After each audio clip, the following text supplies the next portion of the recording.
Howdy folks, Eric here, back with another standard brew. Today, Bant Aggro. Going to be jumping into a traditional standard event with this list. This is a continuation of the previous videos deck list, Bant Equipment. After iterating on that list for a few hours, this is what I settled on. Basically taking the low quality like cheap ward creatures in that list and replacing them with better, more interactive creatures. So instead of the Toadstool Admirers, we're on a playset of Paw Patch Recruits. And instead of the Skyward Spiders, which looked good sometimes, but often just kind of were like 2-mana 2/2s, replacing those with more interactive and more like card advantage oriented threats. So we're increasing the curve a little bit, going from 21 lands to 23 lands, and taking a page out of the like Azorius Tempo book and filling the top end with Aang Swift Savior, Aven Interrupters, some Enduring Innocences, and then finally a couple classic Bright Glass Gear Hulks in the top. Keeping most of the equipment from the previous list, going down to a couple Cryptic Coats, Melt Strider's Gear, Baseball Bat, Angler's Shield, all equipment that you can find off of Cloud that enter and immediately attach to something, kind of helping negate that main problem with equipment, that they're like usually a huge tempo loss. And then Skateboard works nicely with Bright Glass Gear Hulk. Very nice proactive equipment as well, being able to like tap down your opponent's blockers and continue to swing in for very cheap. Still on a playset of Shelter by Ghosts, down to one Hard Light Containment here. Couple of Seam Rips. I just like the flexibility of Seam Rip more than Hard Light Containment. Sometimes it gets stuck in your hand, but it is a target we can find off of the Bright Glass Gear Hulk, and eventually we're pretty likely to have an equipment in play to be able to attach that to. 23 lands, as I said, a couple Restless Prairies in here play pretty nicely with our Voice of Victories. I think the mana is pretty good, actually, even though we have the like double green pips from Bright Glass Gear Hulk and a lot of double white. Our otherwise, like our green and our blue are pretty light, so we can afford to be on this like Flood Farm Verge plan to access blue off of like following up with a shock or what have you. Playset of Urban Retreat makes our mana really nice, and actually being able to like pick up our Aang and Aven Interrupter plays pretty nicely with the Urban Retreats, as well as the Clouds. Overall, pretty fun list. Very good on the play, but doesn't absolutely just fall short and crumble on the draw. We get a little more... I figured out the sideboard a little better too. Basically, I think if you are doing this kind of strategy, you also need a way to wipe the board. That's just what standard is right now, I think. If you play against like mono green landfall, they just have the tools to present a really ridiculously like wide defensive board. So playset of Avatar's Wrath to be able to answer that. Also very good into like the mono white Momo lists that often have extra cards in exile, being able to like keep them off of their card advantage essentially for a whole turn. Makes this kind of like a time walk in a lot of cases. Otherwise, a lot of one-ofs for Gear Hulk to find, a playset of Get Lost when we need instant speed removal, and then Requisition Raids for the Izzet Lessons matchup. Okay. Excited to hop into this one today. Shout out to, trying to remember your name, something Hunter. Left a comment that cracked me up. Savage Hunter. Shout out to you, brother. Excited to jump into this one today. Hopefully we can get, I don't know, I'd love to see a 5-0, but maybe, obviously I'd be happy with 4-1 as well. Let's see how it goes. All right, match one on the draw. Gonna keep this. Looks pretty good. We have good mana. Turn 1 Llanowar Elves. Not in love with that. Maybe we just try to go aggro here. Lead on the Paw Patch. We have a pretty good curve out. Paw Patch, Bristlebane into Innocence here. Plays nicely with the Cryptic Coats as well. An idea that I had explored in a previous like blue-white Cloud video. This is essentially just like infinite card advantage over the course of X turns. Okay. Obsessive Pursuit. So not mono green landfall, which is probably good for us. Probably a really good sign. Let's go ahead and swing in with the Paw Patch Recruit. I think I'm okay if they want to trade this off here. Sounds good to me, brother. Keep them off of a fast Ouroboros or what have you. Go for the Battler. Battler, I found to be pretty good card, actually, overall. We still get the benefit of, like, not, it has a fragile baseline stats, but it grows pretty quickly. And it has evasion built in, right? But also, like, we still benefit from this dodging most removal on turn 2 on the play. So overall, like, I'm happy with this. Don't feel like I need the Skyward Spiders anymore. And still pretty decent to just slap a Sheltered by Ghosts on this, even as a 1/1. It'll become a 2/1 and then continue to dodge like 1 mana removal for the next couple turns as well. Plays pretty nicely. Also plays really nicely with Voice of Victory classically, and I definitely have done the thing where I flip into a battler with a Cryptic Coat a couple times, and it just becomes a 6/7 or a 7/6 unblockable kind of threat. Pretty nice there. Let's just go ahead and lead on the Enduring Innocence here. Start fighting them on card advantage. Swinging for 2. Angler's Shield I've also been really impressed with. We have a lot of like naturally modified creatures. Paw Patch Recruit modifies our creatures quite often.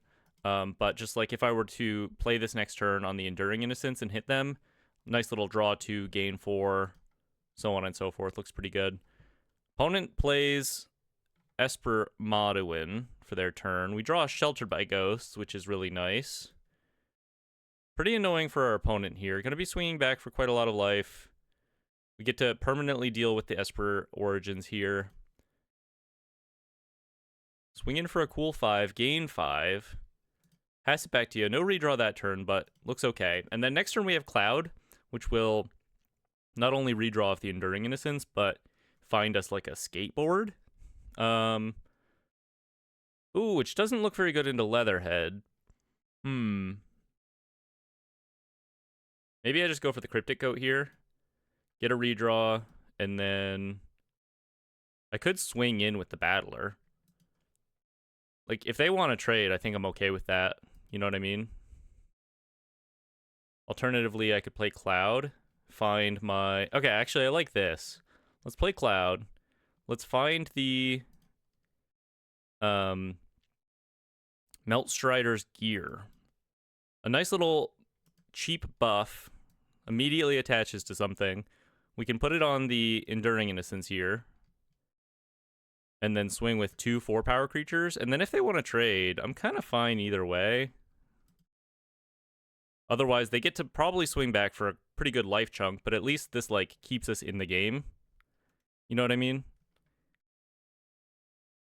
Kind of a win-win here, I think. We're either gonna, like, put them to 4, gain a bunch of life, or trade, and then leave them with no way to trigger their Obsessive Pursuit.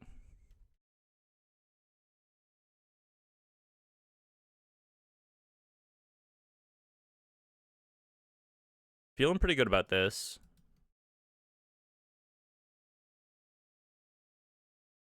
They decide to block. That's fine. So they don't get their Enduring Innocence back. Leatherhead dies forever. Now, how do they win? How do they stay in this one? It's kind of like wipe the board or bust, but even then. We have a Restless Prairie. Even if they deal with one of our creatures, we just fire up the Restless Prairie. They sack a clue. That's a good sign for us. I love decks like this. I don't know. Bant is probably my favorite 3-color combination. I've always loved Bant. I've always loved, like, creature aggro. I've always loved equipment for some reason. Fire up the Restless Prairie. See if this is any good. Try to go for the throat here. Even if they do kill one of our things, they probably can't gain life next turn off the Obsessive Pursuit. Unless they have a Viper in hand. And they can, like, fire up the Cottage and sack a bunch of clues. Pass it back to you. They go to 2.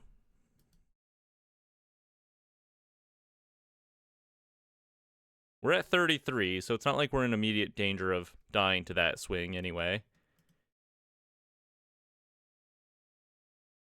They cast an Esper Origins. That's okay. Put them up to 4. So if we find removal for the Esper Moduin, we win.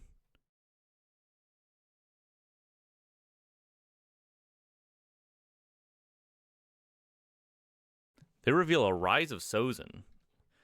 Yikes. Paw Patch Recruit. Okay. I guess we play a Cryptic Coat here.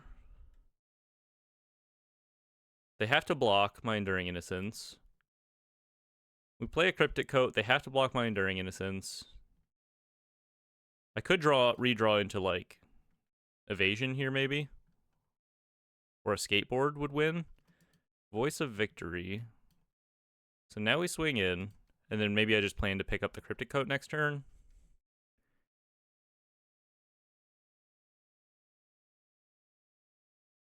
They can regain off of the Esper Modwin, but I kind of think they just have to wipe the board, no?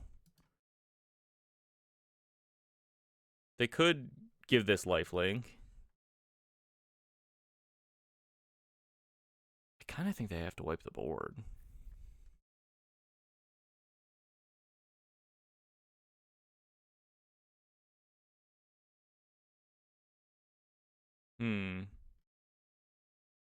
If they have Snake plus Boots, maybe they're doing okay.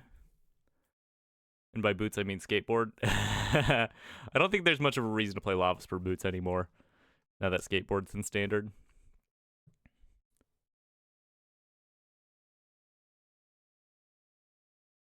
Feeling pretty good. 37 to 3. Cryptic Coat we can recur. A lot of good top decks. Aang would be fine, probably wins the game. Day of Black Sun. Okay. They're killing off their Esper Modwin here. I don't know if they realize that.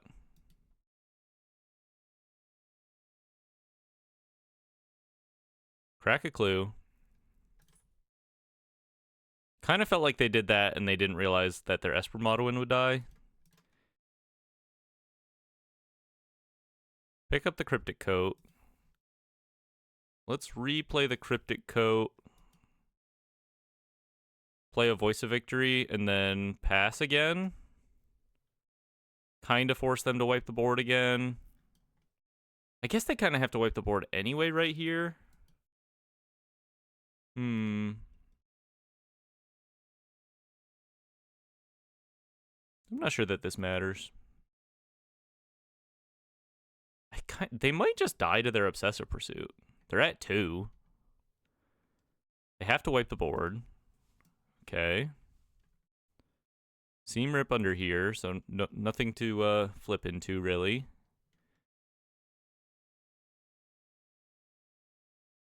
Crack another Clue. Pick up the Cryptic Coat. Skateboard? No skateboard. Do I play a Paw Patch Recruit here? I guess so. Let's see what we have under here. A Bristlebane Battler. Okay, well. Bristlebane Battler is almost certainly lethal. Once again, this flips into a base 6/6. Because it's not entering with the 5/-1/1 counters. For 2 mana, pretty nice. If they have another, say they have another board wipe in hand, then that's all they're doing next turn, right? If they have another board wipe, that's kind of all they're doing next turn, and they die to the Obsessive Pursuit. I think this is okay. Let's shock ourselves to pick up the Cryptic Coat again. If we need to. They get to choose a card name, search target opponent's graveyard, hand, and library for up to 4 cards with that name. Exile them. Then that player shuffles. What do they name here? Knowing what they know. Best thing they could name is probably just Gear Hulk. Because if I draw a Gear Hulk, it also means I draw a Skateboard. Gear Hulk or Cloud. Both really good draws. They can spend 4 to fire up the cottage, but then they don't have enough mana to naturally, like, trigger the Obsessive Pursuit lifelink. So they need some way to sack all these clues. Volatile Fault. Makes a treasure. So this is actually probably a way to trigger the lifelink. 2 mana, then make a treasure, sack that, and now they only need 2 extra mana to sack a clue, or the food off the Restless Cottage. You could stack your trigger to, like, make the food, first before resolving this and then sack the food for extra life. So that would put them at 11. And I think they're dead on the backswing because I have a face down battler here. And they scoop it up. Okay. So even in the most ideal scenario there, I think they had to draw another board wipe, plus find a way to gain life on top of that. Into game 2 here. Requisition Raid feels like it could be pretty good here. At least a couple. Seam Rip also seems pretty good. I feel like Requisition Raid's going to be really good because they're probably a Phoenix Fleet airship deck.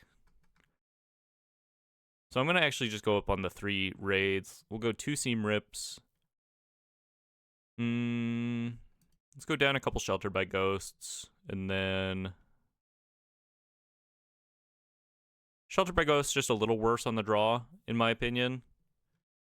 Maybe better to have Seam Rips on the draw anyway. Do it like this. This all seems pretty fine. Maybe you could make an argument for Get Lost, just to be able to like snipe the thing that's going to be getting the life gain trigger from the Obsessive Pursuit. Maybe we go down 1 coat. And can we cut a land? Go to 22 lands on the draw? Probably. Maybe we don't need the baseball bat here. Because they really want to be attacking us, but it's pretty likely at the same time that they have Sentinel of the Nameless City in their list, and I feel like Baseball Bat could be pretty good into Sentinel of the Nameless City. Let's try it like this. Game 2, on the draw. Good enough, I think. Double Battler, Seam Rip in hand. Let's just go ahead and lead on the Recruit here. It's well, you know, into a Requiting Hex, maybe this is worse than if I were to just save it. Get both of the Battlers on the field and then double trigger them with the Offspring Recruit. We draw an Urban Retreat. That's going to be fine. That's going to be fine. We'll spend the next couple turns just playing out the Battlers. We know they have Day of Black Sun, which is decent into us.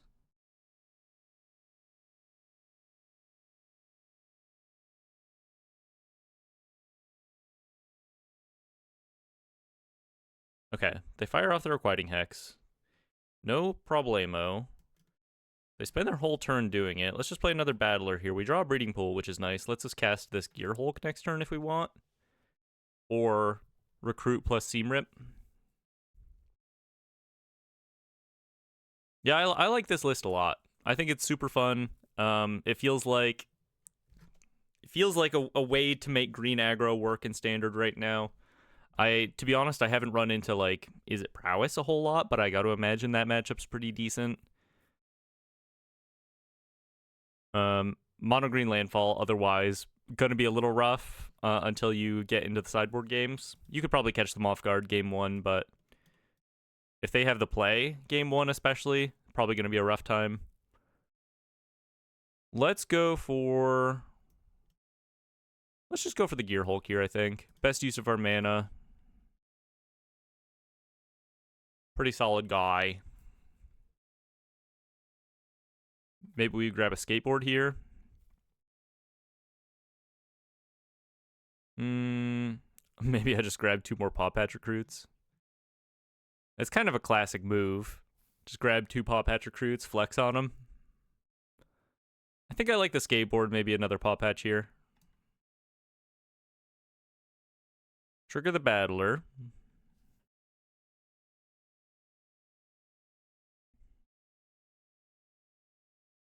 Hit him for 2. Pass it to ya. They shoot the Sheriff. Okay.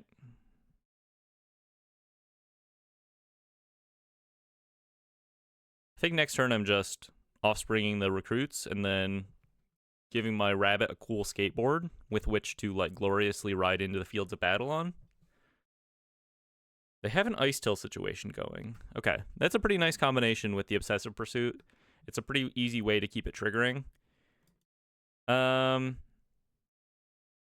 Another Battler. Actually, I think I'm going to go Battler I'm going to go Battler, and I'm going to hold up this Aven Interrupter. And then I can't really... I guess I can attack right now. I'm going to shock and attack. Make them think I maybe have something here. And I kind of do have something. If they do block, I could flash in the Aven Interrupter to buff this at instant speed. I'd rather not do that. Sort of just kind of flexing on them a little bit here, I guess. Trying to be sneaky about it. Get an extra few points of damage. If they block, I think I'm just going to let it go, because I think it's kind of important to hold up the Aven Interrupter here. And then next turn I can, if I draw another land and I get to double Paw Patch Recruit, that's a lot of immediate damage in buffing these Bristlebane Battlers. Badgermal Cub, gonna let this go. Not super impactful here. I'm mostly thinking about Day of Black Sun for this Aven Interrupter.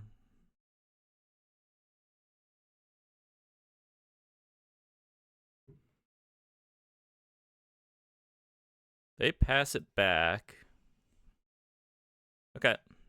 We draw a land. That's probably our best draw. I think that simplifies things here quite a lot. Offspring the Paw Patch. Big Battlers. We go to 10, which is not super high, but should be good enough here. I think I can swing in with this 5/5. They want to feed the Battler into, or feed their Ice-Till Explorer into a Battler. I think that's okay.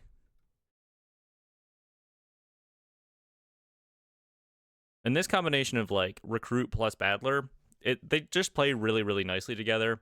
It's like, okay, what are you going to do? Remove my big 6/6 at this point with Ward 2 and invest into like extra mana to do it and give my stuff counters. Outside of like the only way they can trade positively with this at this point is a board wipe, and Aven Interrupter is really nice into board wipes typically, so feeling pretty good about this setup.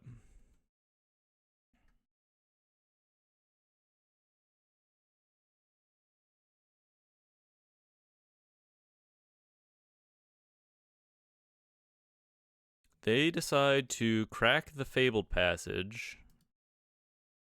Interesting. So now they've taken away the option to block and kill the Battler. Instead, just feeding in the Ice-Till Explorer for a little extra life. Pass it back to you. Board wipe or bust here. And even then, you and I both know what lurks. Get you with a little Aven Interrupter.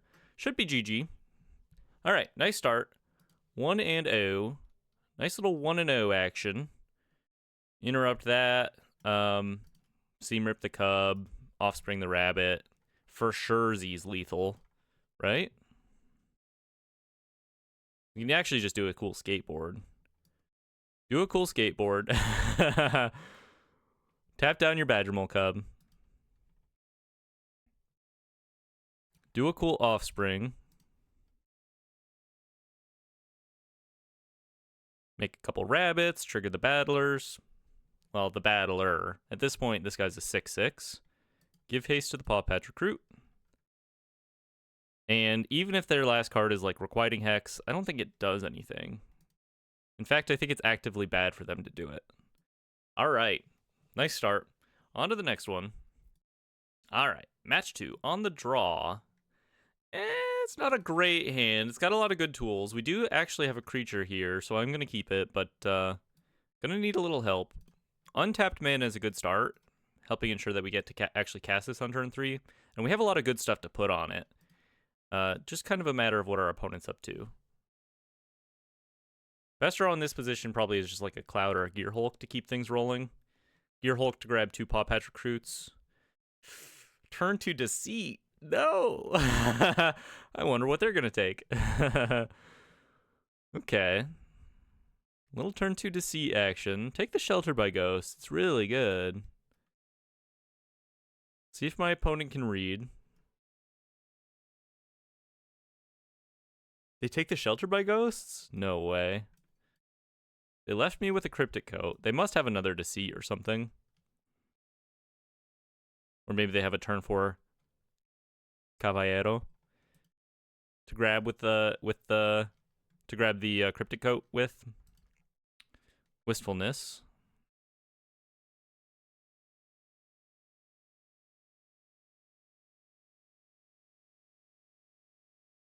Blood Crypt. What does Blood Crypt mean?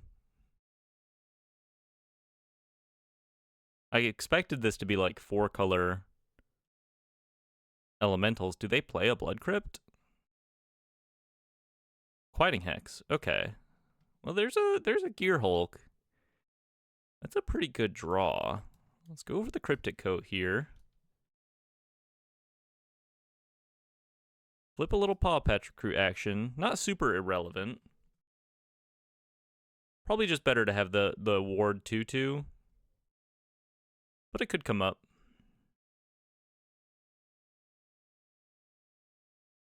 Ill-timed explosion on my one creature? Yo. Okay. You may come to regret this. Unless they're just planning on reanimating something here. Like, this could be actually just like the Sultai Reanimator splashing red for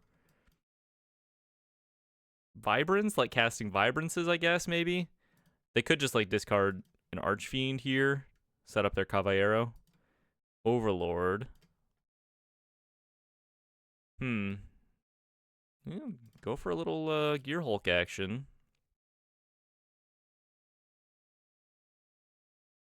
Be nice if I had some main deck graveyard hate in this position, but let's take a Skateboard. Let's take a Paw Patch. Skateboard plus Cryptic Coat's pretty fun as a nice way to keep pressure up. Assuming your opponent just wipes the board every turn, you can just like keep picking up the coat, swinging in for 4, do it again next turn. Discards an Arden. That's bad news. Okay. Well, they could just have nothing, though, at the same time, you know? And at the very least, there's no Archfiend in the graveyard. Probably the worst thing for us to see. Bristlebane Battler. I think I'm just going to commit to the board here. I'm going to swing for 4 and then Battler into Paw Patch Recruit. I don't think I care about this Ashling situation. And I think this has the potential to be like the most damage possibly next turn, maybe even leading to a lethal next turn.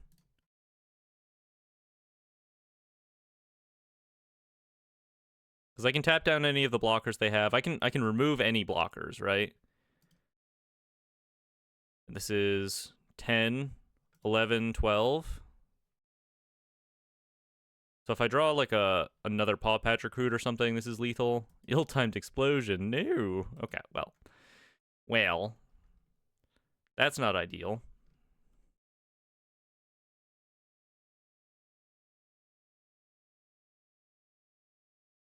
See if they have the sauce. Discards another Deceit. No Archfiend. We can just pick up the Cryptic Coat here. Another Ashling. I don't think we care about that too much. Pick up the coat. Replay the coat. Plains. Play the Restless Prairie. Pass. A higher mana curve in general is pretty nice in these kinds of lists too, because eventually you're going to find yourself in positions where you have a lot of mana and you want to be taking game actions in an aggro deck, right? Equipment are just naturally a nice mana sink here, right? I don't know why they swing with this Ashling. I'm going to go ahead and block it. I don't know what they were thinking. I kind of feel like that was just a weird goof, like they didn't think this could block or something. I don't know. The 3/2, bro. that was weird. Cryptic Coat also just kind of an excellent mana sink. If you have nothing else going on, you can spend 5 mana to just make a 2/2, you know? Very flexible card. Sheltered by Ghosts.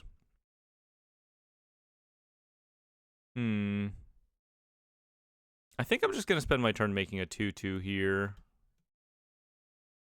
And then I can set up a lethal board with Restless Prairie next turn. Pick up the coat. replay the coat.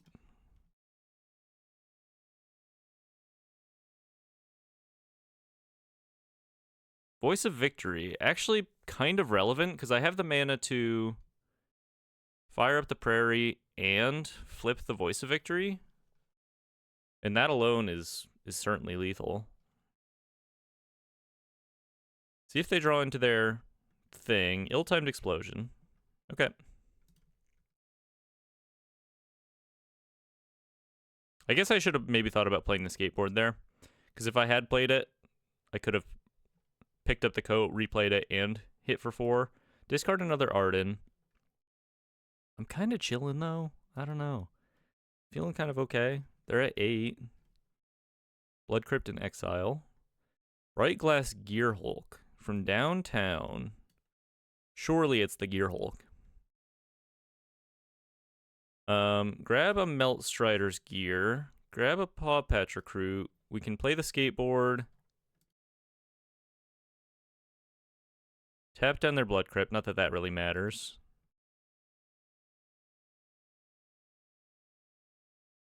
Equip the skateboard. Equip the Melt Strider's gear. Put them to a cool 1. Which means they won't be able to use their starting town for blue? Which is actually, I think, maybe relevant right now. Which means they won't be able to, like, cast a Caballero without dying. Huh. Kind of an interesting result there.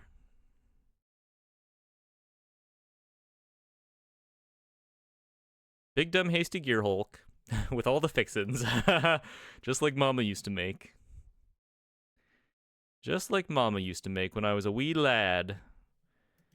Giving me my daily dose of Gear Hulk. Ashling Rekindled for the 4th time. 3rd time. Yeah, just not hitting their Caballero, I guess. R.I.P. in peace. You had a good run. Overlord, doesn't matter.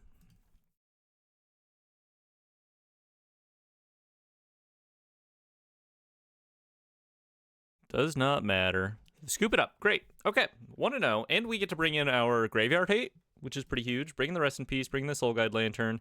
Not a whole lot of Graveyard Hate here, to be honest. The idea here just being that we have a lot of good interaction for this matchup anyway. In Aven Interrupter and Aang to be able to stop the Caballero stuff pretty easily. But 1 Rest in Peace, it's always going to be good if we just have it, you know, have the first one and then a Soul Guide Lantern to find off of the Gear Hulk. No problem there, I feel like. You could probably argue that maybe a second Rest in Peace or a second Lantern is fine, sure.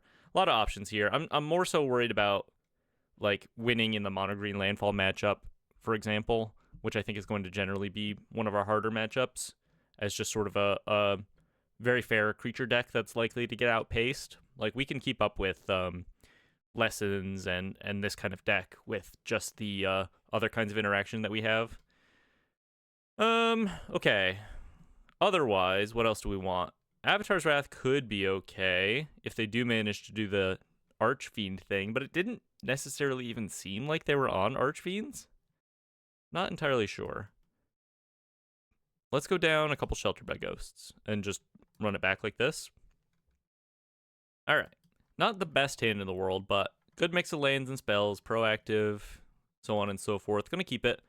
The mana's good.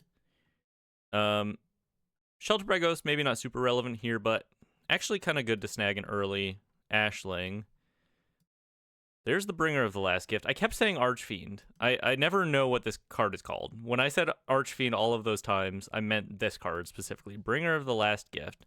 It's got big Archfiend vibes for me for some reason. Let's go for a Voice of Victory here. What am I thinking of? What am I thinking of? Seer on the Voice of Victory. Blech. No, don't. Hey, it's my friend Voice of Victory. Go starting town. I could think about setting up like the Angler Shield or Angler blah blah blah.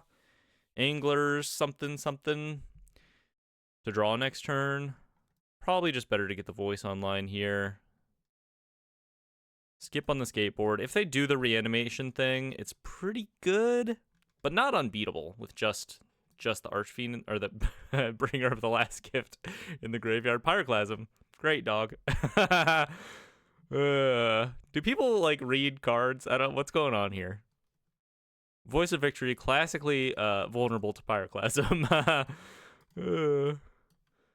Play a Gear Hulk. Find our little Soul Guide Lantern situation. Hope that that's pretty good. Also, let's grab a Hardlight Containment in case they do manage to reanimate here. Hit them for 2. The whole reason Voice of Victory is playable is that it survives Pyroclasm. This card it'd be fine. It would be fine. Like, Boros tokens would not exist as a deck if this died to Pyroclasm. Crazy, man. Blazemeyer Verge.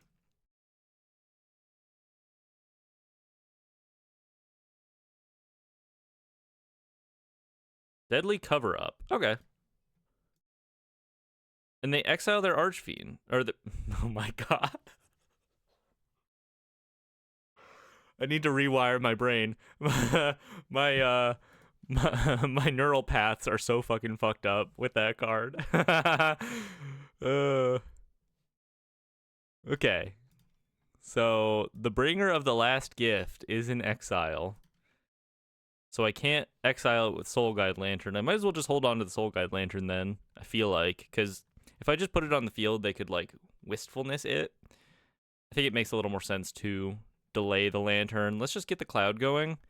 And then I think I'm just going to play the Cryptic Coat on top of that. Angler's Shield. Okay, I was pretty close.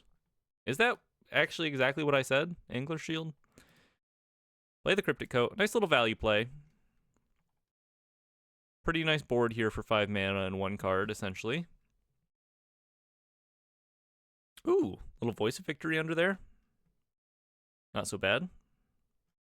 Shocks in a Watery Grave. They have a window here to kill my Cryptic Coat forever with a Wistfulness. Instead, they go for an Ill-Timed Explosion.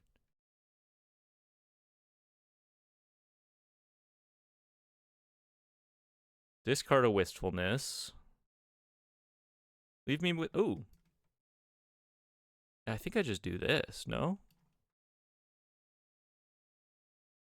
Maybe I wait on that.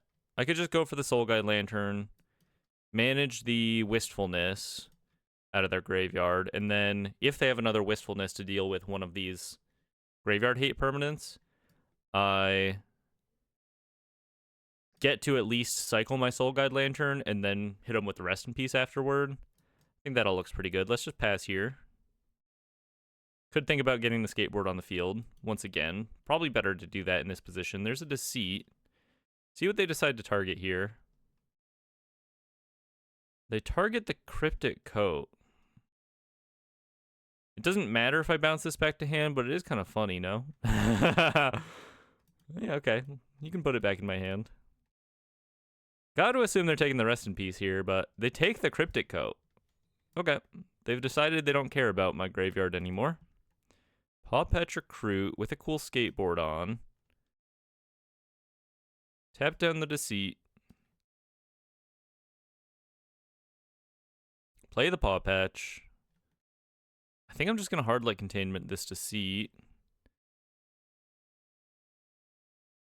On the skateboard. Hit them for 3. Feeling pretty good here. I mean, they could have another board wipe, but the nice thing about Hardlight Containment on, like, actual factual artifacts, like equipments, and not just Bright Glass, is, like, this becomes a whole nother problem to actually remove this Hardlight Containment from the field.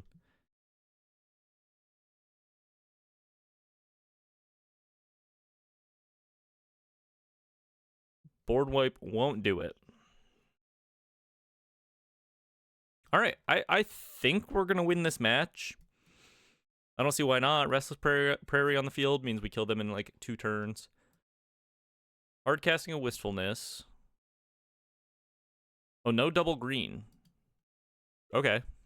I see.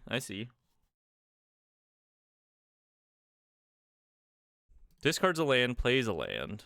To me, that gives, like, I have another land in hand energy. I don't know if that's true for everyone else, but that's the vibe I'm getting. We draw a cloud. How can we best like maximize this turn? I guess it's just Sheltered by Ghosts on the Wistfulness here. Doesn't really matter which one we choose. Could also cloud, grab the Angler Shield, and kind of make them just block a Paw Patch Recruit, which is kind of nice. If I just make them block the Paw Patch, it's like, okay, I still get to just do this next turn. There's also Baseball Bat. Kind of like the Angler Shield idea.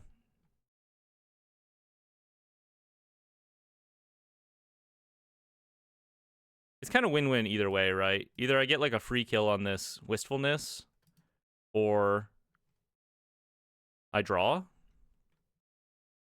Like, I'm left with so much material in this exchange. They draw a Caballero. Do they... I mean, they can copy their Wistfulness. I don't think this matters, no? I don't think this matters. You got it, dude. Enjoy.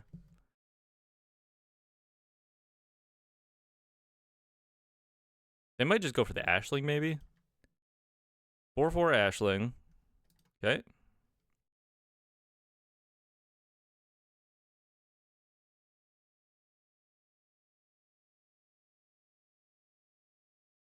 They didn't discard a card. That's weird. So we go Shelter by Ghost. Here, check this out. Shelter by Ghosts on the Paw Patch Recruit. Okay. Equip the Angler Shield on the Cloud. We control 2 modified creatures, right? So now we hit them with... I'm not even going to bother with the skateboard here. Hit them with this. Cloud has that second hidden passive, which you might not think about. As long as it's equipped, if an ability of Cloud or an equipment attached to it triggers, that ability triggers an additional time. So we're going to draw a cool 4 here. Feeling like we're pretty squarely in this one. Draw into an Aang. Yeah, I guess we'll just hold up Aang. Pass it to you.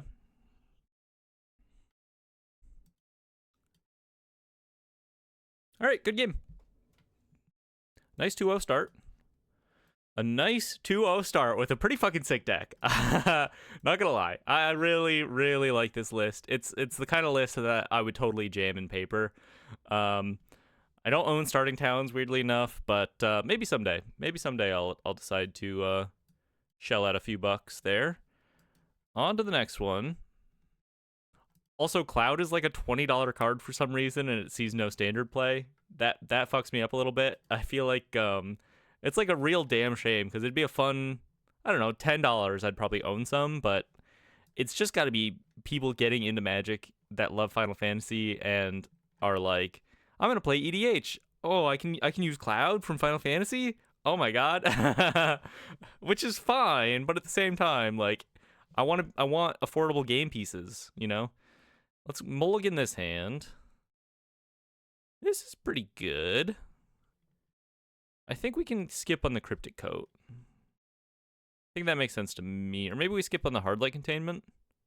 Yeah, let's skip on the Hard Light Containment. Okay, here's a real test. I don't think I've played this matchup yet with this list. Draw into a Skateboard. Hard Light Containment could have been good in this scenario. Unfortunately, they're on the play, which is pretty bad news for us. Plot a Slick Shot Show Off. Let's go for Shock in the Temple Garden now, and then play the Starting Town next turn. We can kind of conceal the fact that we're going to be holding up an Aven Interrupter if we decide to do that. We could also go Baseball Bat here. I think I like the Baseball Bat. It'll trigger twice off of Cloud, which is kind of interesting. And I can make like a pretty like annoying 5-power creature for them to like have to eventually deal with, I guess. Best draw in this situation is probably just like Sheltered by Ghosts, though, to actually just be able to fight against what they're doing. And being on the draw is just such a huge problem. Huge problem.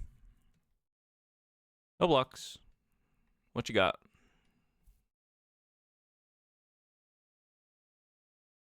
Draw planes. I guess I just pass here. Feels like they have a shock for my Cloud. The only way I win this is maybe I get to kill their Slickshot show off with my Aven Interrupter.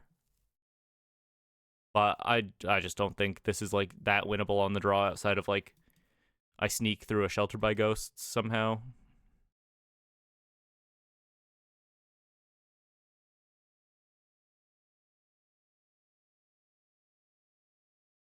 Boomerang basics on the Talon. Do I let this happen? I think it's fine. Okay. I think the thing I have to stop here is if they go for Burst Lightning on my Cloud. Okay, they decide not to do that.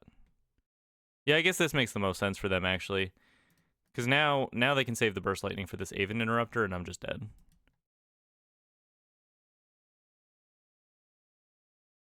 What can you do, you know? Can't win them all. Can't win them all.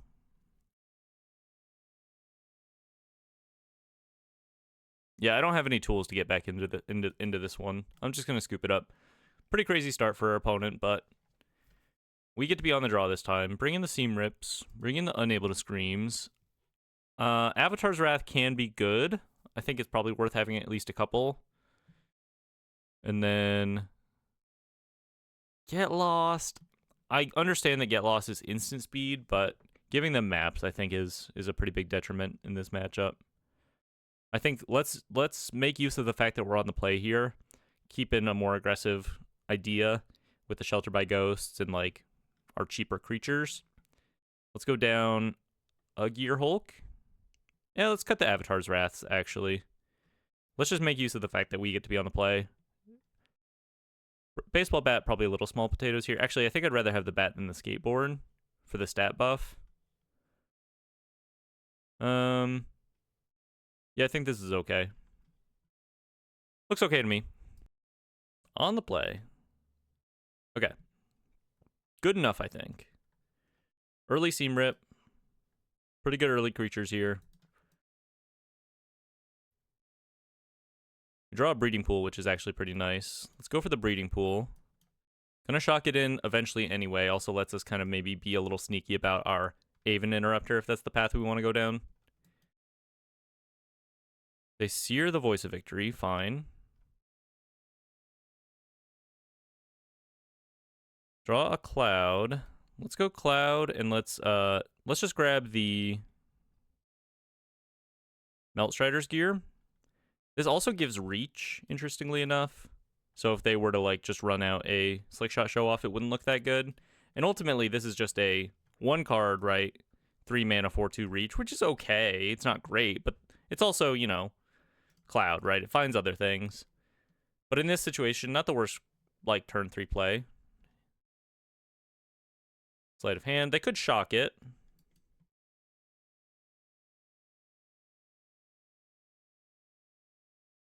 All right, we'll trade. Keep them off their dudes. Bristlebane Battler is actually a really nice draw here, I think. Let's Seam Rip the Otter. Play the Battler. They're going to have a hard time dealing with this. Unless they immediately shock it like on their turn, but then they spend their whole turn doing that. Stock up.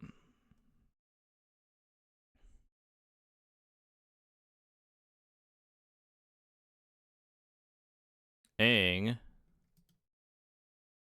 I guess we just pass. We'll hit them for 1 and pass. With the Interrupter and Ang in hand, I'm going to be able to keep the Battler alive, and I think the best case like scenario here is I get to draw an untapped land, Angler's Shield on the Battler, or like actually Angler's Shield on Ang or Interrupter. I think I'm going to just interrupt this. And then if they want to spend their whole turn killing my Battler, I think I'm okay with that. Does this make sense? I think it's okay. 1, 2, 3, 4. They could play an Eddie Merc Crab here.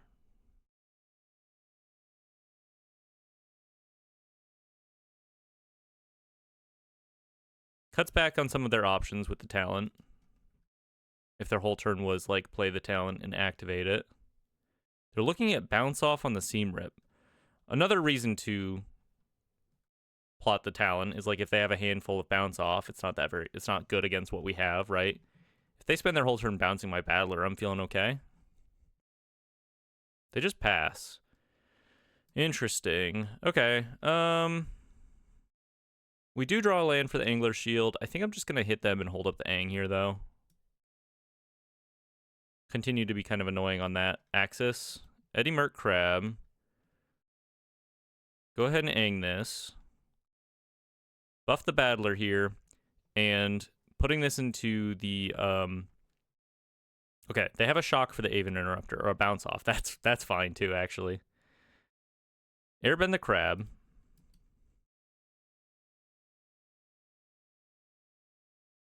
Hit them for 3. They get to cast a free crab because of how the cost reduction works. That's interesting.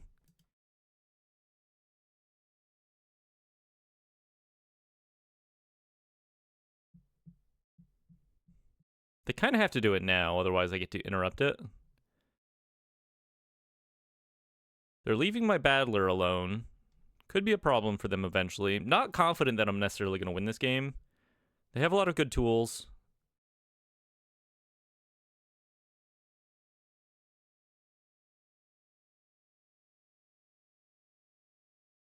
I'd like to find a window for the Angler Shield, but if I tap out for it, then they get to just, like, crab me. Basics on the talent. Okay. Yeah, this is going to be tough. A board full of otters is going to be a little tough.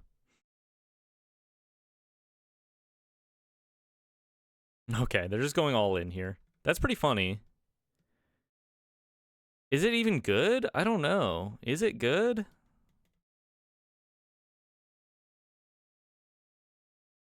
They guarantee you get to level up a talent and then basics and play the talent again, which is two guaranteed prowess triggers, which is 4 times 3 is 12, plus another 5. Okay, so maybe I just put on the Angler Shield, hit them with the Ang, and then the Angler Shield, and then draw 2 that way. Maybe draw into another untapped land. I kind of feel like that's the only way I'm actually in this game.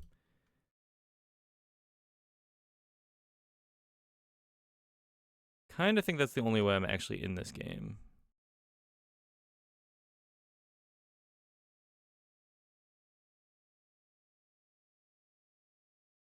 Draw an untapped land. So we seam rip an otter here. Pretty likely to keep me alive doing this, I think.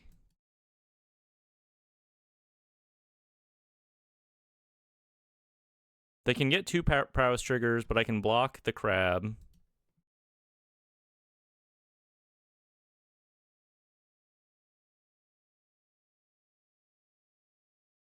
And they can just keep doing this every turn, which is wild. They need to stop doing this in standard, I think.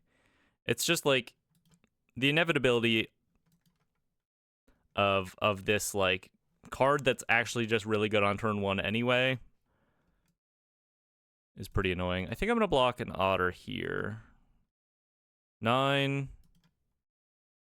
14 exactly. Block an otter. Trade, and then maybe I can fight through the rest of the otters in the future.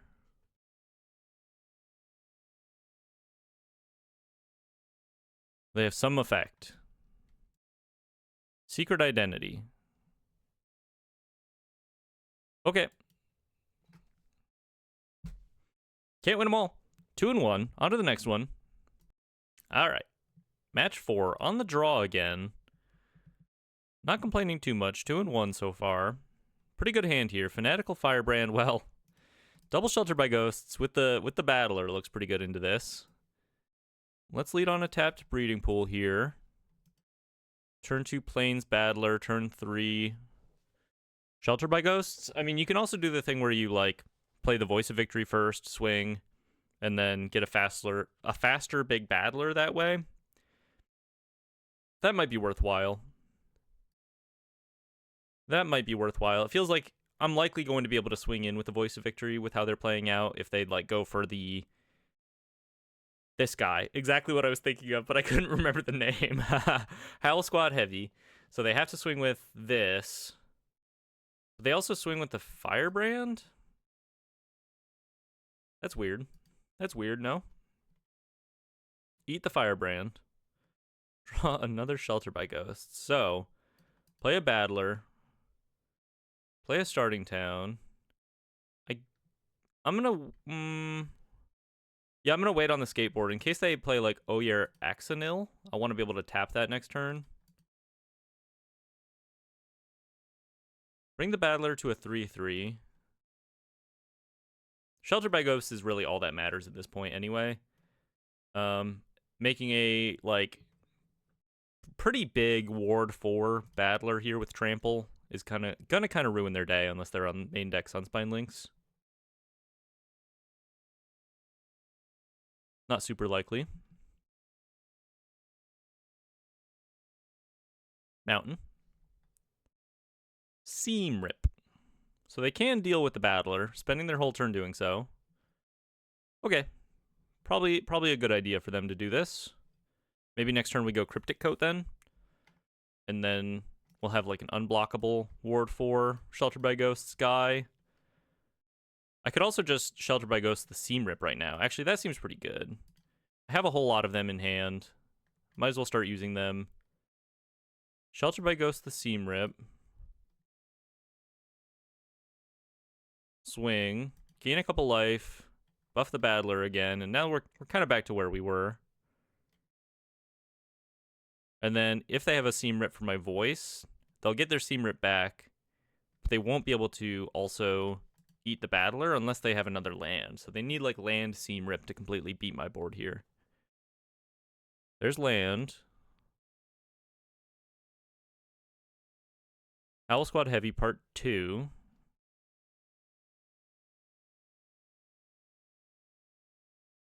Okay. A lot of mana available to them at this point. They swing in with the heavies. They decide not to. Okay, fair enough. No Firebrand either. Just the Goblins. Block a Goblin.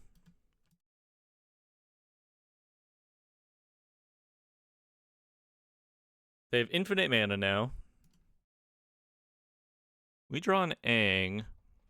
So we get to go Skateboard a Heavy. Their best draw is probably just an Anthem next turn. Skateboard a Heavy, eat another Heavy.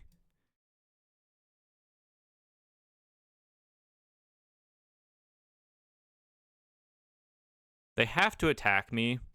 So there's almost maybe an argument for holding back the Battler as a blocker. But if I attack now, I go to... I'll gain 8, going to 19.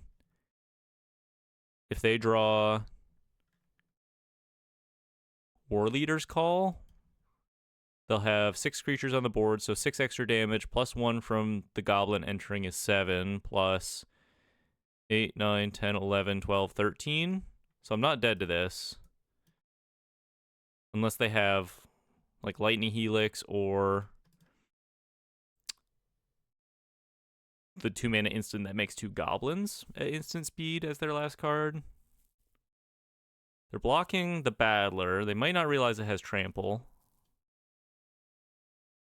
They're trying to deny my life gain here. This would work if they blocked the Voice of Victory, but they goofed.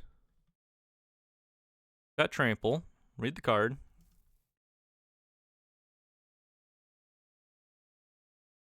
So they could have blocked and sacked the Voice of Victory for an extra 2 life there. Or keep me from gaining 2 life there. I guess also they would have taken 2 less damage. There's a land. That's a good sign. There's a Seam Rip.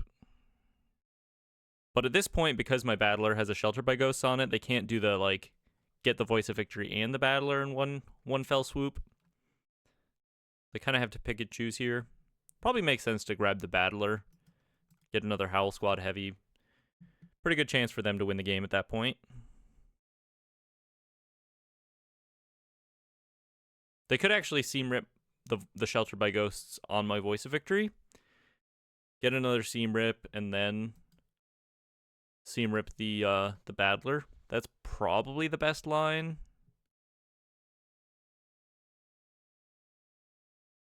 Battler gone. Skateboard in tow. So I can just make, if I draw another land, I can make an unblockable 4-power creature.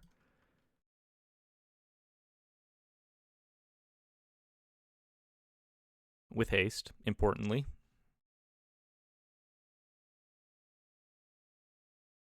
Otherwise, I mean, Battler is going to be a pretty big hasty trampoline swinger with the skateboard. Okay. Get him with the Cryptic Coat. Love to see it.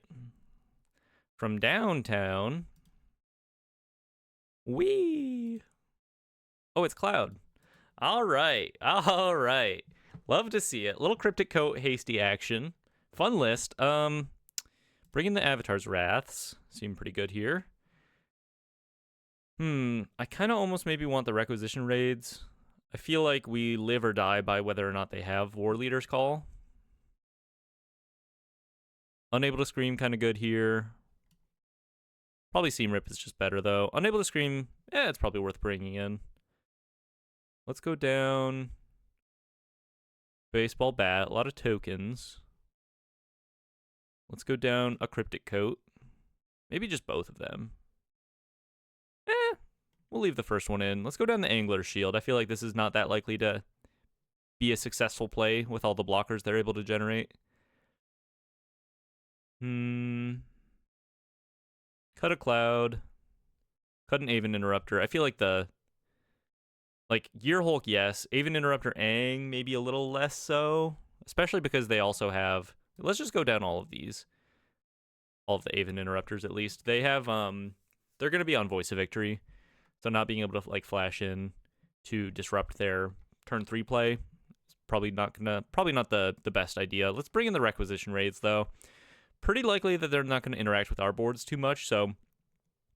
for 3 mana, we could, like, deal with a War Leader's Call and buff our board. I think that sounds pretty good.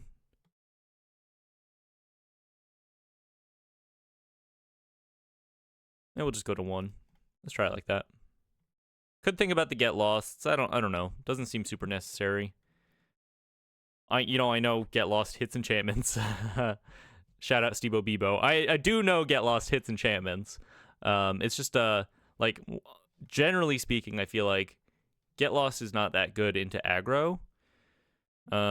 Just as a broad rule, it's necessary sometimes, and it's very flexible, which is why it's so main deckable.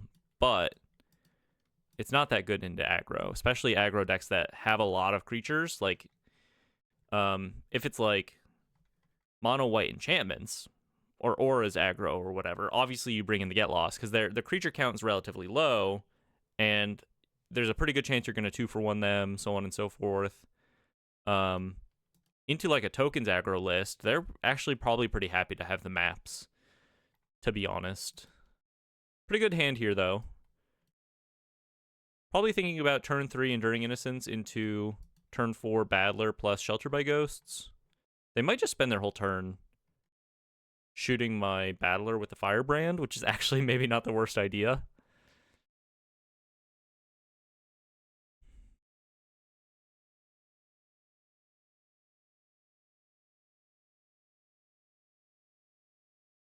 They do shoot my Battler. Okay. Seems fine. Not thrilled. Another Firebrand. Hits me for 3. I'm going to go for the Innocence here, though. Draw another Starting Town. That's fine. We can just go for the Flood Farm Verge instead. This will come in tapped in the future, but I think actually, like, saving these points of life over the course of the game could add up. And we have other lands to play anyway. There's the War Leader's Call. I mean, I'm going to block the Stadium Headliner if they let me. So they might as well shoot my Innocence here. They shoot it. Sticks around. No problemo. Kind of feeling like I go Battler and then Shelter by Ghosts the call. Draw a Cloud. Not the worst draw, actually. We'll shock ourselves. Go Battler. Get a little redraw. I guess I should have played the Battler first in case I didn't have to shock myself. Shelter by Ghosts. I might survive this here. And then Cloud triggers the Battler, triggers my Enduring Innocence, and gets me a Meltstrider's artifact equipment. Oh, Seam Rip! On the Shelter by Ghosts. Okay. Don't target the Battler. Ward 4, baby. You're better than that. Seam Rip the Ghosts. They get their call back. Yeah, this is pretty nasty work. There's not a world in which I win if I just, like, chump with the Battler. So we'll take it. If they have lethal here, they have lethal here. Draw a Seam Rip. Get my Shelter by Ghosts back. That's pretty much all I got going on here, I think.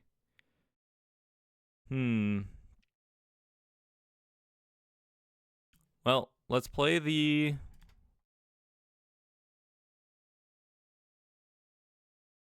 Let's play the Cloud, I guess.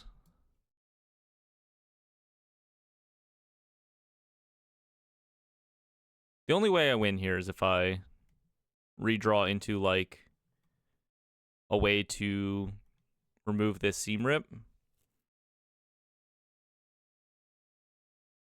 Probably better to go Voice of Victory. I don't think it super matters, but not having to, like, think about this colored mana situation with the starting town is probably best. And then now they actually just can't interact with my stuff. I guess I'm not dead to this outright, but if they have another creature, I am dead. Play a Cloud here. I don't have any equipment that give lifelink, unfortunately. No Basilisk Collar. There's the Meltstrider's gear. I still think that makes sense, generally speaking. Play a tapped Restless Prairie and pass. Could hit them for 3, but if they have... I guess if they have anything, I'm dead, so I might as well hit them. Right?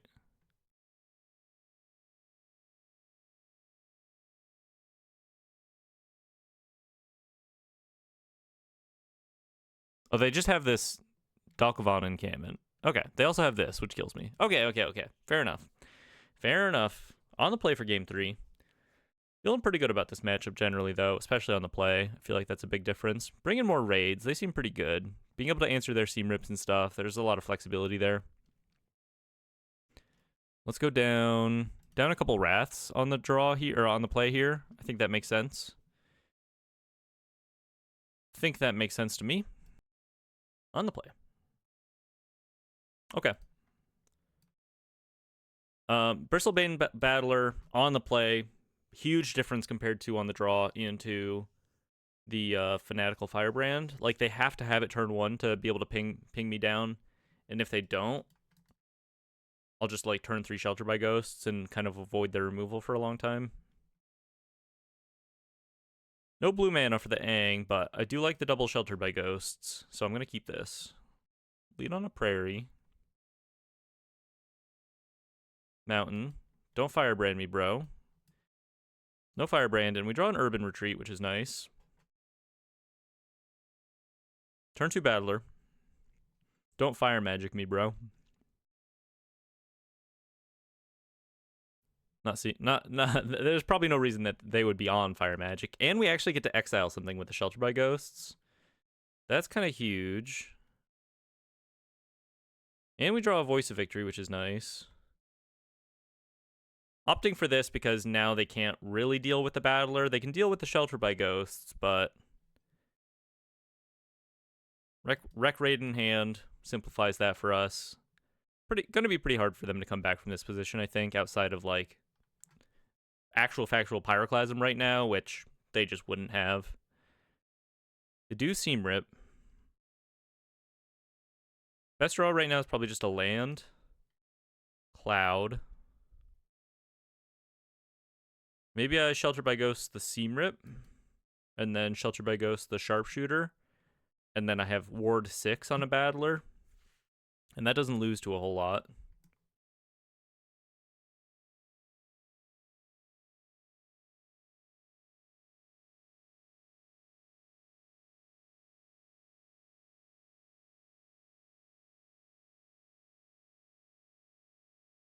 Sorry, my friend.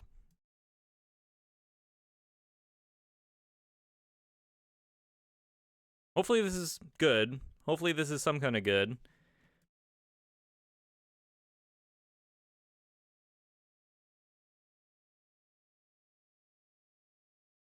See what they have.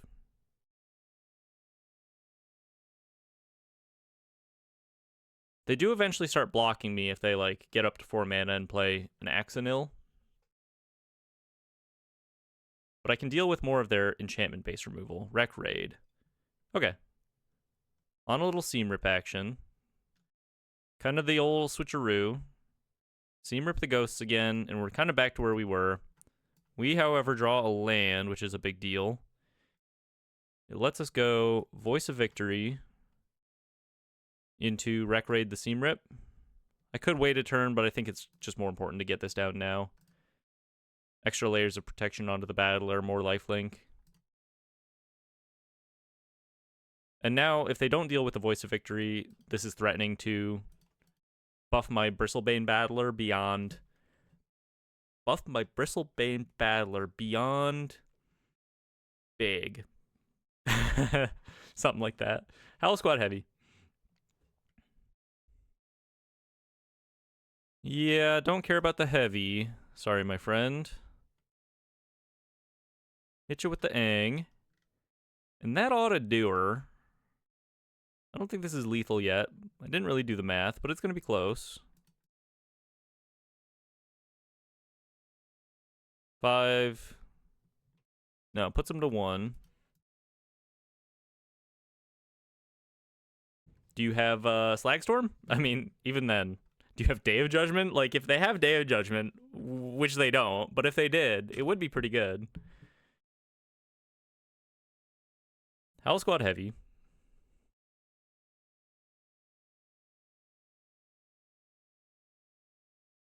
I guess I'll take this. What you got? Helix on the Aang? Torch on the Aang. Well, that doesn't matter. Good game, Eltrutzka. I don't know. 3-1. I did have fun. Appreciate you. On to the next one. Oh, Lord. Look who it is. Shahar Shenhar finding his way into the best of 3 queue. And I'm always on some spice. Okay, well, we'll try this. Let's put back the Hardlight Containment here. I feel like this could be a good Angler Shield hand. Lead on the Urban Retreat. Shahar Shenhar here once again to piss in my cornflakes. Bristlebane Battler. Let's go for that turn 2 here. It makes our curve a little worse, but if we draw an untapped land, we get paid off pretty quickly. My overall record against Shahar is 1-2. I've lost to him twice, but beat him once. I guess we just pass here. Some kind of Mardu flavor with the Voice of Victory.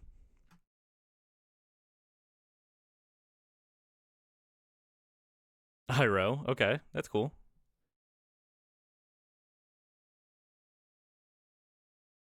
Some kind of Mardu flavor. Does not give me a food. Interesting. Hits me. No blocks.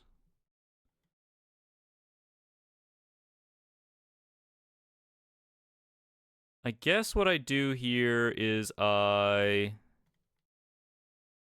attack him, see if he does anything, and then I could like get a cool little 2-for-1 kind of situation. I guess I'll just... Oh, I can't... Okay. Right. Voice of Victory means I can't... I guess I missed a couple damage here. Voice of Victory means I can't stop his combo next turn. So I should have flashed in the Aang for a little extra damage if I was going to do this anyway. Oops. Not the end of the world. For those that don't know, with the Iroh Team Master, he's trying to play a Demonic Pact, presumably. Give it to me. Were I to be able to interact with that, like, on his turn, it'd be nice to hold up the Aang, to, like, kill the Iroh in response to him casting the Pact, for example, and they'd have to, or just like counter the Pact. But Voice of Victory on the field, obviously managing me here. If I draw another land, Angler Shield looks pretty good. But yeah, I definitely should have, I missed a point of damage. Probably not the end of the world.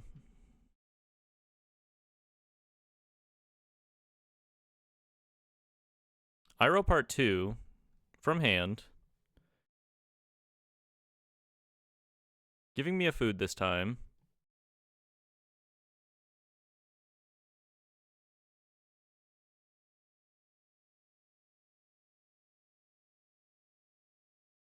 Another Aang. Well, to be honest with you, I don't really want to be donated upon. I guess we'll go for the Paw Patch Recruit here. Although, if I play the Enduring Innocence, I can swing in with the Battler and block Voice of Victory next turn. That's probably better. Maybe it's just better to swing with Aang here.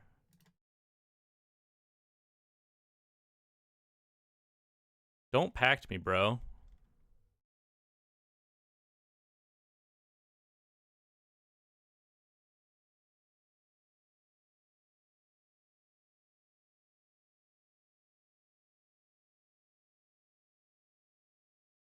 Don't pact me, bro.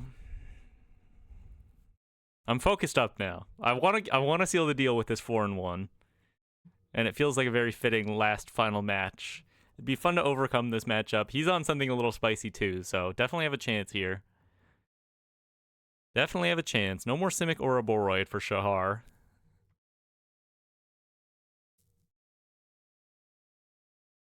Seam Rip. On the Battler. Okay. Bye-bye.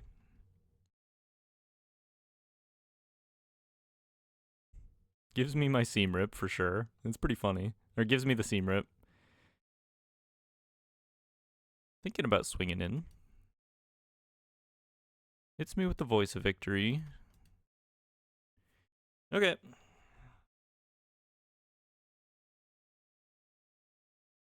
I guess we just go for the Paw Patch here. Knowing he's on Seam Rip, this might complicate things a little for him. Draw another Enduring Innocence. Swing for 2.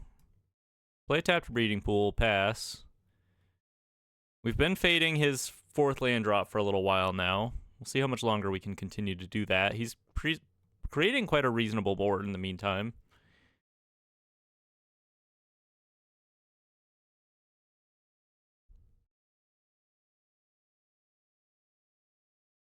I can't help but feel like maybe I would have been better off had I played the Paw Patch Recruit instead of the Enduring Innocence last turn. Would have been better against that Seam Rip play, and then I would still be left with blockers to kill the Voice of Victory, which would open up my Aven Interrupter, etc.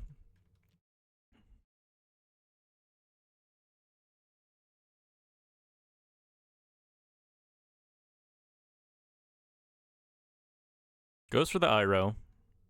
More allies. Pretty good.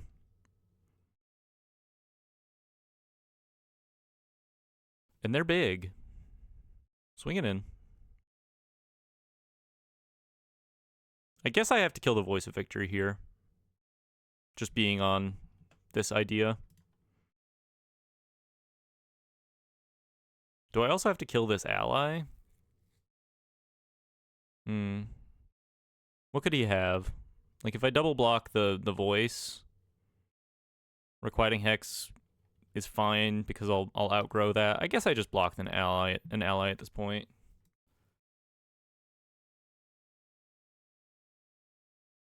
Take 3. Unholy Annex. Okay. That's fine. Chunkin. Draw a Battler.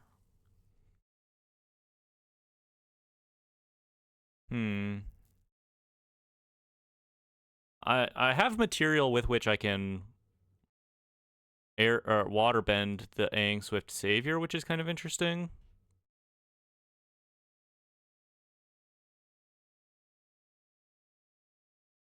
If I play an Angler Shield and just hit him, he'll go to 9 and then down to 7 on his turn, and then almost certainly dead on the following turn. But do I die if he gives me a Demonic Pact? Well, what? It's not Demonic Pact. It's Greed's Gambit. That's what people are giving, right? Huh. I guess I just play another Enduring Innocence. Redraw into a cloud. Hitcha. Maybe I was supposed to actually just pass there and be able to like waterbend the Aang. That was probably better to be able to flip the Aang there. I do have these foods to sacrifice, which could be relevant.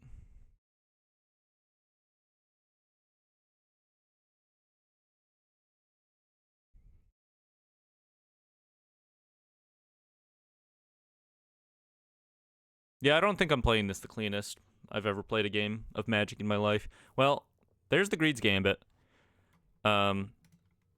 Enters, draw 3, gain 6, make 3 bats. I'm pretty much dead to this. I'll just go ahead and scoop. Because if he gives it to me at the beginning of my end step, I have to like discard stuff, lose life, etc., etc.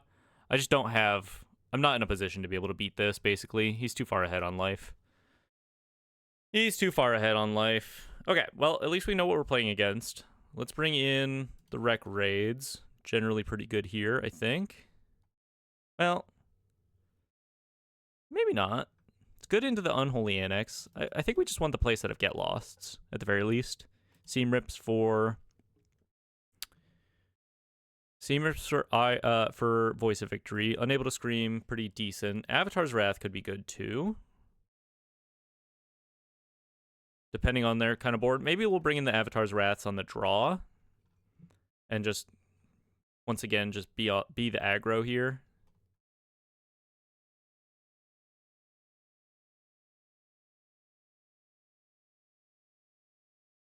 Okay, let's be the aggro. Let's go down the baseball bat, the coat, angler shield, a lot of tokens here. Creature count still pretty good. We could afford to cut a couple creatures maybe. Go down a cloud. Kind of bad into the Voice of Victories as far as like the stat matchup goes. And then maybe we go 3 and 3, sheltered by ghosts and get lost. I think we can win this one for sure. On the play for sure.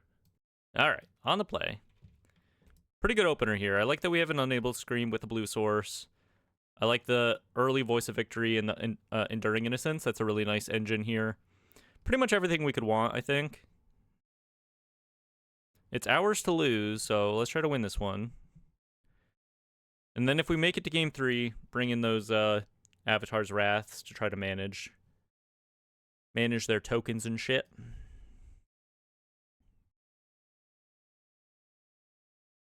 Probably go up, get lost, down the shelter by ghosts, etc., etc. Lead on a Temple Garden here.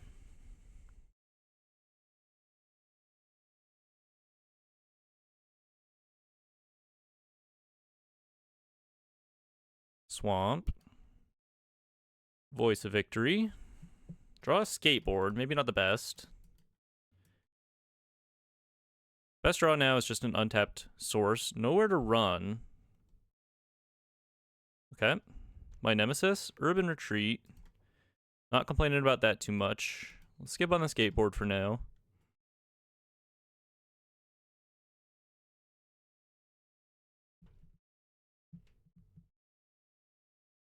There's Iroh.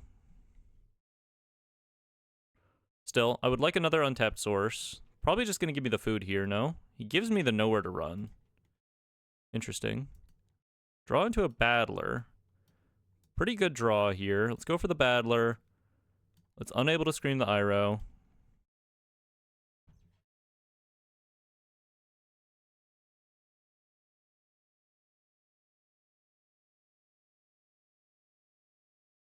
Looking to Enduring Innocence next turn.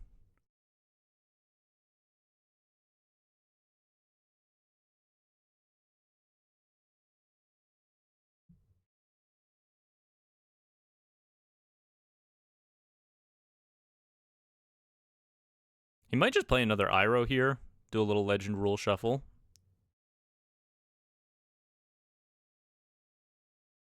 He gave me the nowhere to run, which he may come to regret. I'm not really sure what that's about.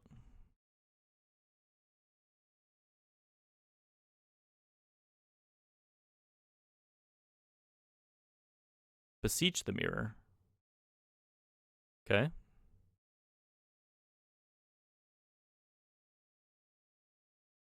Greed's Gambit. Just Greed's Gambit raw. Trying to draw into some answers here. So I can Shelter by Ghost the Greed's Gambit, which forces him to sack his board, basically. When it leaves, discard 3 cards, lose 6 life, sacrifice 3 creatures, so on and so forth. I think that's probably pretty good.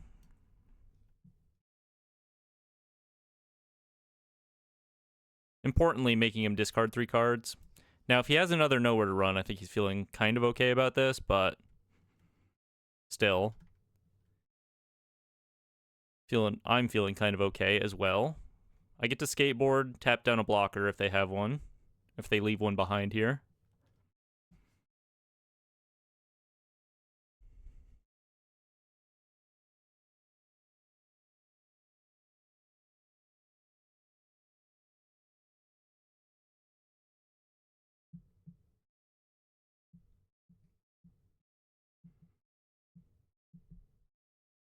Interesting. Okay.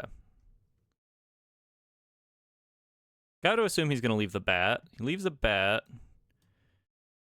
Skateboard your bat. Hit you for 2. Pass it back to you. We are the aggro now. Don't know where to run me, bro. No. Okay. Well, he's still going to have a Greed's Gambit on the field, which is not exactly where he wants to be. Plays a Blazemire Verge. Could have an Iroh in hand that he can't cast right now because he tapped this Cavern of Souls. Harmless Offering. Okay. Found the Harmless Offering. That's pretty good. I think I'm probably dead to that. Play an Enduring Innocence here. Yeah, I'm just dead to this. I'm just dead to this. He found the Harmless Offering. All right, Shahar. 1-3 overall against you, man. GG. Yeah, pretty rough. Pretty rough stuff there with the Greed's Gambit. Just another axis on which, like, sometimes you just run into decks that you're not equipped to interact with. You know what I mean? 3-2 overall. Fun run overall. I like this list. I like this list a lot. Nowhere to run once again. Rearing its ugly head against when I'm like trying to like play ward strategies, so on and so forth. Not particularly meta, but it absolutely tends to range the lists that I like to play. So, all right, let me know what you think. I think this is much better than the previous iteration. Gonna keep working on this one. I think it's pretty good. Maybe I'm a little too over-reliant on Shelter by Ghosts. Maybe, you know, I didn't see the Nowhere to Runs game 1. Had I seen them, I may have cut the Ghosts at that point. But, yeah, fun run overall. Appreciate you watching. If you like this kind of thing, I'll be posting standard content every day. Come on back. And I'll catch you on the next one. Hope you have a beautiful day. Bye-bye.